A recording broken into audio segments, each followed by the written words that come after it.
সবাইকে আন্তরিক শুভেচ্ছা। আমি মেহেদী সোহাগ। আজ এক্সপ্লোর করব সিঙ্গাপুরের মসজিদ ও ধর্মীয় স্বাধীনতা। সিঙ্গাপুরে মুসলিম জনসংখ্যা প্রায় 15%।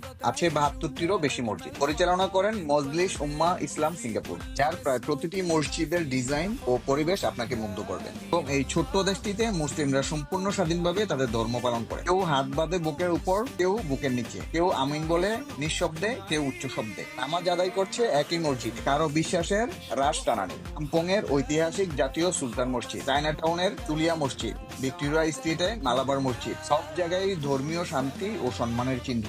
এমনকি বিজনেস ডিস্ট্রিক্ট রেফেল স্পেস এর মতো জায়গায় আছে আন্ডারগ্রাউন্ড মসজিদ, যেখানে হাজারো কর্মজীবী শান্তির খোঁজে নামাজ আদায় করেন। আর এখানে ঈদ শুধু মুসলিমদের উৎসব নয়, পুরো জাতির একটি মিলনের মুহূর্ত। কেলাং সারাইয়ের রাস্তায় আলোর ঝলমল, বসে বিশাল রমজান বাজার, যেখানে মালাই কুইজ, পোশাক আর ঈদের সাজ কিনতে মানুষের ভিড়। মজার ব্যাপার হলো, এই রমজানের বাজারে সব ধর্মের মানুষ আসে। ধর্মের চেয়ে বড় এখানে মূল্যবোধ, সম্মান, অনুভূতি মিলেমিশে থাকে। সিঙ্গাপুর মসজিদ মানেই ঐতিহাস, স্থাপতি ও ঐক্য।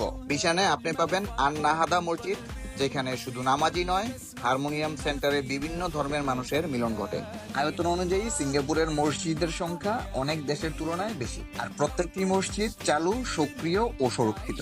সিঙ্গাপুরের সবচেয়ে বড় শান্তি, এখানে সবাই যার যার ধর্ম পালন করে একে অপরের পাশে থেকে। আমার এই ছোট্ট প্রচেষ্টা যদি আপনাদের ভালো লাগে থাকে, ফলো দিতে ভুলবেন না। এর মতো এখানে বিদায়। আবার দেখা হবে অন্য কোনো অভিযানে। ততদিন প্রকৃতির প্রেমে থাকুন, ভালো থাকুন।